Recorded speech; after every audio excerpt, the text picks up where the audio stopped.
To new TV Telugu. Norway chess championship 2024 పోటీలో భాగంగా జరిగిన 6వ రౌండ్ లో ప్రపంచ ఛాంపియన్ మాగ్నస్ కార్ల్సన్ పై తెలుగు తేజం గుకేష్ అద్వితీయ విజయం సాధించాడు. ఈ చెస్ టోర్నమెంట్ లో ఘన విజయం సాధించిన గుకేష్ కు అభినందనలు వెల్లువెత్తుతున్నాయి. గుకేష్ ను ప్రధానమంత్రి నరేంద్ర మోదీ, ఆంధ్రప్రదేశ్ ముఖ్యమంత్రి చంద్రబాబు నాయుడు అభినందించారు. గుకేష్ అసాధారణమైన అత్యుత్తమ విజయం సాధించినందుకు అభినందనలు తెలుపుతూ ప్రధాని మోదీ ట్వీట్ చేశారు. నార్వే చెస్ ఛాంపియన్షిప్ 2024లో గుకేష్ విజయం అతని ప్రతిభకు, అంకిత భావానికి నిదర్శనమని మోదీ పేర్కొన్నారు. గుకేష్ కు ఇలాంటి మరిన్ని అద్భుత విజయాలు లభించాలని ఆకాంక్షించారు.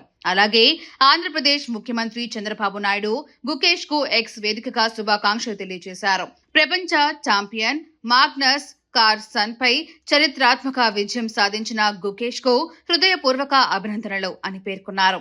ఈ అద్భుత విజయం అతని ప్రతిభకు, ప్రశాంతతకు నిదర్శనమని చంద్రబాబు అన్నారు. భారత చెస్ క్రీడా రంగంలో గుకేష్ విజయం స్ఫూర్తిదాయకమని కొనియాడారు. ఆంధ్రప్రదేశ్లోని ప్రతిభావంతులైన ఆటగాళ్లకు తమ మద్దతు ఎల్లప్పుడూ ఉంటుందని, వారు ప్రపంచ స్థాయి గుర్తింపు పొందే దిశగా ప్రోత్సహిస్తూనే ఉంటామని చంద్రబాబు స్పష్టం చేశారు.